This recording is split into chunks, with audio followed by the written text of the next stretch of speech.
Shortwave, the voice of the Islamic Republic of Iran's broadcasting. The voice of the Islamic Republic of Iran is broadcasting from 1920 to 2020 UTC on the following frequencies.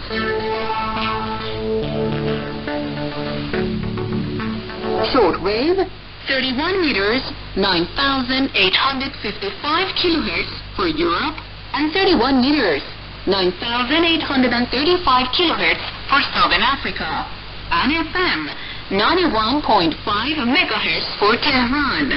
You can also listen to the voice of the Islamic Republic of Iran on Hotbird, Eutelsat 3B, and Iransat or BAT5, and via Internet. Our Internet address is parstoday.com/en. And now you can listen to IRIB English Radio via your mobile phone. Please refer to our website for the details.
This is IRIB English Radio. Coming up is the news.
Russia describes as unacceptable the presence of a British destroyer off the coast of the Crimean Peninsula. It warns of a harsh response to such provocation.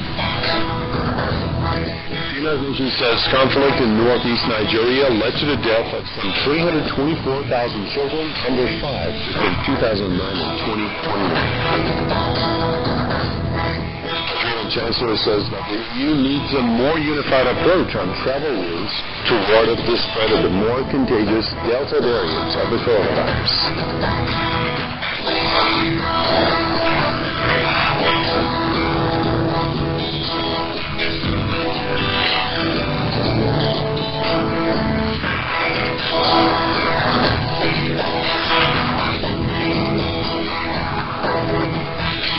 Welcome to World News in the Iranian capital. I'm your host, Ben. Good to have you with us. Our top story, Russia saying it has delivered a strongly worded protest to Britain's ambassador over, quote, dangerous and provocative actions of a British warship in the Black Sea. In a statement, the Russian Foreign Ministry said it told the British envoy that London would be fully responsible for any consequences if a similar incident happened again. Russia says its forces fired warning shots at a British destroyer off the coast of the Crimean Peninsula, although Britain says no shots were fired. Moscow accused Britain of violating international law, saying it would partially respond to such incidents. London says the warship was sailing in international waters. It has not entered Russian territorial waters. I think it was wholly appropriate to use international waters. And by the way, the important point is that we don't recognize the Russian annexation of Crimea. This is part of sovereign Ukrainian territory. It was entirely right that we should vindicate the law and pursue freedom of navigation in the way that we take the shortest route between 2 points, and that's what we did. Boris Johnson says he does not believe that relations with Russia were at an historic low. He said he can remember times in his own lifetime when things have been far worse. Tensions have been on the rise between Moscow and the West since Crimea reunited with Russia following the referendum in 2014. Western countries deem the territory to be part of Ukraine and reject Russia's claim to the seas around it. The Political commentator Bijanta Vasily believes that a UK intentionally provoked Russia to test the country's resolve in defending its territory. He says Moscow showed it is not afraid of Britain. We have the account of the BBC journalist who was on board the ship, which is in itself a very interesting thing to notice, because normally there are soldiers on board of ships and not journalists. So why was this journalist there? Because they were trying to send a message. They wanted to traverse Russian Federation national waters, and they wanted to show that they can do so without fear of being harmed. But the Russian Federation's Navy destroyed this plan. They showed that if they do not immediately leave the territorial waters of the Russian Federation, they will be destroyed. And so they left. And they were, very failed in their mission to show that their aggressive warships can make the Russians afraid. No, in fact, it was the opposite. They were so scared of the Russian military might that they left the water and concealed the claim of a Russian attack on their territory. France joined Germany in urging the European Union to resume talks with Russia to resolve the dispute between the two sides. Et donc nous définissons we define the unity of Europeans in this dialogue with Russia. We are taking on this dialogue, which is necessary for the stability of the European continent, but demanding because we are not giving up any of our values or our interests. I think that this is the right method. We cannot remain in a purely reactive logic with regard to Russia. Macron made comments upon arrival at the European Council summit in Brussels where relations with Russia will be discussed. Earlier today, the German Chancellor urged Brussels to establish direct contact with Moscow and Russian President. Angela Merkel said that talks must go on even if the bloc stands together against what you call provocations from Russia. Meantime, Ukraine slammed the proposal as a dangerous deviation from the EU sanctions policy. Moscow is at loggerheads with the West over a number of issues, including NATO's eastward expansion and the Ukraine conflict. The United Nations says that more than a decade of conflict in northeastern Nigeria resulted in the death of some 324,000 children under 5 at the end of 2020. In a report, the UN Development Program said that an average of 170 people are dying every day in the war-torn region. Children under the age of 5 account for more than 90% of the mortalities. According to the report, insecurity has caused shortages of food, shelter, and clean water, which are taking a heavier toll on kids. Northeastern Nigeria plunged into chaos in 2009 when Boko Haram militants launched an insurgency that has since spread to neighboring countries. The war has spawned one of the world's worst humanitarian crises, leaving millions of people dependent on aid. The Ethiopian military says an attack on a busy market in the war-torn Tigray region targeted rebel fighters, not civilians. Our planes have eyes. They can identify who is a civilian and who is a combatant. It's the era of technology. It was a great success. Our heroic Air Force carried out a successful mission. The military spokesman said that the operation targeted remnants of the region's dissident leadership and rebel fighters dressed in civilian clothes. Now that followed the UN call for an urgent investigation into the strike, which local officials say left at least 64 people dead and 180 injured. Witnesses and survivors have described explosions that caused widespread damage and casualties. In November, the government started an offensive to oust Tigray's dissident regional leadership, promising a swift victory. The conflict has triggered a humanitarian crisis that has pushed some 350,000 people on the brink of famine. Sudan has asked the UN Security Council to meet and discuss a dispute over a giant dam being built by Ethiopia on the Blue Nile. Ethiopia is pinning its hopes of economic development and power generation on that project. Mohammed Ali Fazada reports from Khartoum. Sudan's Foreign Minister Mariam Sadiq al-Mahdi called on the Security Council to hold a session as soon as possible to discuss the Grand Super Renaissance Dam and its impact on the safety and security of millions of people. In a letter to Council's head, al-Mahdi asked him to urge Ethiopia to stop the unilateral sealing of the dam. He said this thing aggravates the disputes and poses a threat to regional and international peace and security. And they feel. Earlier, Sudan's Minister of Irrigation and Water Resources, Yasser Abbas, warned of how the quantities of water are going to be distributed between the two countries.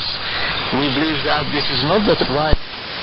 Sudan wants Ethiopia to commit to legally binding agreements rather than guidelines for the amount of water retained and a timetable for filling the reservoir. It also wants clarity on how disputes will be resolved in the future. There is no way out of Sudanese government unless to go to the international society, official international society, Security Council and International Justice Court. Sudan, Egypt and Ethiopia have been locked in an inclusive talks for nearly a decade for the full operation of the massive dam, which broke ground in 2011.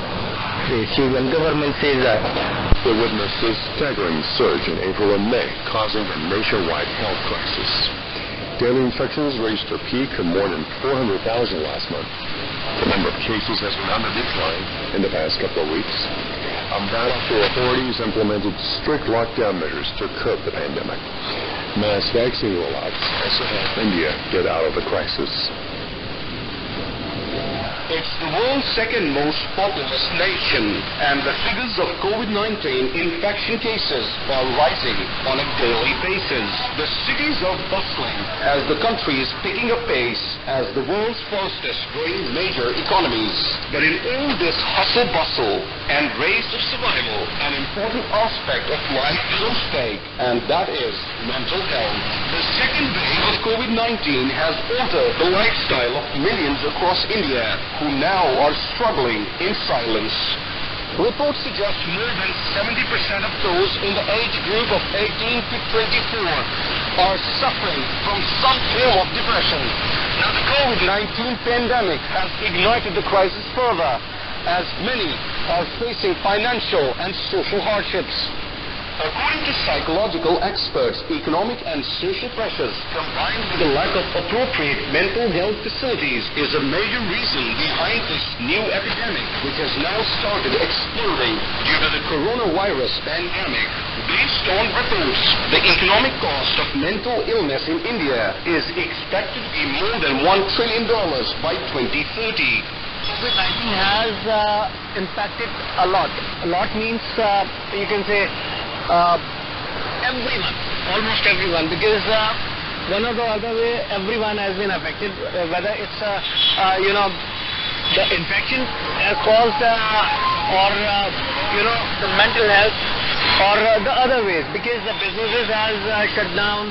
Health experts say all disorders are linked to a fast-paced lifestyle, stress, complexities of living, breakdown of support systems, and challenges of economic instability. They say the COVID pandemic has added fuel to the fire, with depression, anxiety disorders, schizophrenia, psychotic disorders, and substance abuse being common in most people. One must go for yoga daily. Yoga, you have to do proper yoga. Then breathing exercises are there. They have to do at least half an hour to 1 hour so that the blood circulation towards brain increases. COVID-19 lockdowns impacted people from all walks of life and age groups. Now they're finding it hard to deal with consequences of the pandemic-induced lockdowns. Many turn to drugs and alcohol, while others prefer religious therapies and yoga. Munawar Zaman, New Delhi. Afghanistan officials say that at least 28 civilians have been killed this week in Taliban offensive in the northern province of Kunduz. Local hospital officials say 290 civilians were also wounded in the past 3 days. Children, women, and elderly people make up the majority of the casualties. Northern Afghanistan has been the scene of heavy fighting between government forces and the Taliban recently. The militants trying to seize control of key cities in the region. Officials say that the Doha peace talks between Kabul and the Taliban have largely stalled. There have been meetings in recent days, however, and the Taliban say they are committed to negotiations. Israel has advanced plans for 31 new settlement construction projects in the occupied West Bank, and this is the first construction approval under the new cabinet. The plans include a shopping center, a school, and a number of infrastructure projects. More than 600,000 Israelis live in over 230 settlements built since the 1967 occupation of the West Bank and East Jerusalem of Goods. Tel Aviv has recently stepped up settlement activities backed by the U.S. and in defiance of UN Security Council Resolution 2334. All those settlements are illegal under international law. Activist and political commentator Jamal Jama says that Tel Aviv is committing crimes with impunity due to the support it receives from the U.S. and some Western countries. All their aims and their main goals, and they are in race for stealing the Palestinian land, cementing the apartheid system that they are putting in those plans. They are putting in danger the Palestinian future to be blocked in this apartheid system, while their resources are being taken and confiscated in the land that they are building settlements on. In what's so-called Area C, 62% of the West Bank, all the Palestinian resources is there. We are practicing, and we are, in the whole world also, see very well that Israel is an apartheid colonial state. Israel is a criminal state that we are confiscating the Palestinian rights, confiscating the Palestinian future. In this context, I think the international law looks like doesn't applicable to Israel. Like, Israel has been immune since 1948 from all the crimes that they are committing, and there's no consequences whatsoever. And this is clearly because they have this support, unconditional support, regardless what they can do, what they can commit crimes from the United States, from the West. And this should be ended. And moving on, hundreds of unmarked graves have been found near another former Catholic church-run school for Indigenous children in Canada. According to local media, the graves were discovered during excavations at the Noriva Residential School in Saskatchewan Province. The Federation of Southern Indigenous Nations says it's found a substantial and significant number of new unmarked graves. Last month, the remains of 215 children were discovered at another former Indigenous residential school in British Columbia. Since then, Indigenous leaders have been calling on authorities for a thorough investigation. Thousands of Indigenous children in Canada were forcibly separated from their families during the last century to be sent to residential schools, and many of them were subjected to ill treatment and sexual abuse. That's the wrap for this news bulletin. Goodbye.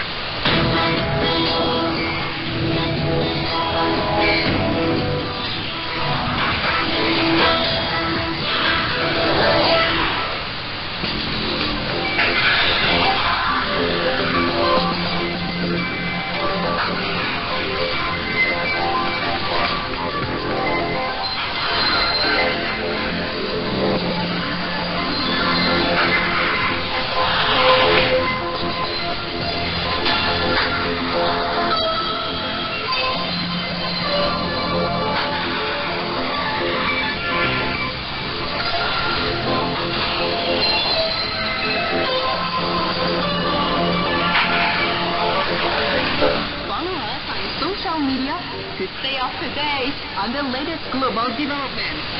You can keep in touch with us by following us on Twitter at twitter.com/ParsTodayEN. You can also follow IR English Radio on Instagram via instagram.com/ParsTodayEnglish.